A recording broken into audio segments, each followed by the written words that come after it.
पुढची महत्त्वाची बातमी, शेतकऱ्यांची कर्जमाफी कधी करणार हे ऑक्टोबरपर्यंत जाहीर करा, अन्यथा 2 ऑक्टोबरपासून पुन्हा आंदोलन करू असा इशारा देत बच्चू कडू यांनी त्यांचं 7 दिवसांपासून सुरू असलेलं अन्नत्याग आंदोलन सध्या स्थगित केलंय.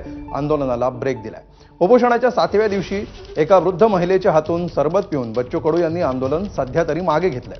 बच्चू कडू यांनी उपोषण मागे घ्यावं म्हणून काल महसूल मंत्री चंद्रशेखर बावनकुळे यांनी आंदोलनस्थळी भेट दिली. तसंच मुख्यमंत्र्यांशी बोलणं देखील करून दिलं. मात्र फक्त तोंडी आश्वासन नको तर लेखी पत्र हवं अशी मागणी करत बच्चू कडूंनी उपोषण मागे घेण्यास नकार दिला होता.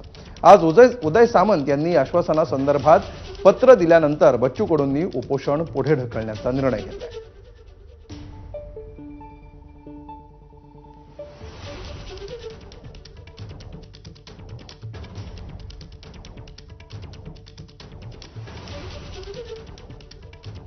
मला एक गोष्ट थोडा डोक्यात आहे का बा तुम्ही तारीख कोण नाही सांगत.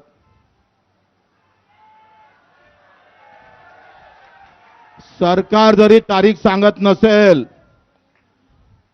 तरी 2 ऑक्टोबर पर्यंत सरकारनं तारीख सांगाव, नाहीतर 2 ऑक्टोबर मध्ये आम्ही मंत्रालयात घुसून बच्चू कडू आता जेवण खाऊन तयार झाला का मंत्रालयात घुसल्याशिवाय राहणार नाही. शेतकऱ्याला सांगतोय, गावात बोर्ड लावा. कोणी जर सक्तीची वसुली केली तर गावातल्या झाडाला बांधून ठेवल्याशिवाय राहणार नाही. आत्महत्या करायची गरज नाही आहे. वसूल करायचे असेल तर अदानी अंबानी करा साले हो, आमचे वसूल करांतर ठोकल्याशिवाय आम्ही राहणार नाही.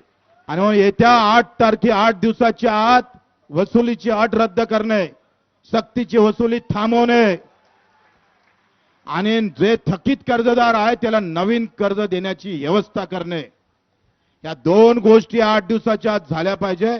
देवेंद्रजी या कर्जमाफीवर कधीच बोलत नव्हते, ते पण आता बोलले. आमचं म्हणणं तेच होतं का देवेंद्रजी तुम्ही जे मौन पाळलं आहे ते मौन सोडा आणि कर्जमाफीबद्दल एक डाव तरी बोलले. ते लक्षात घ्या.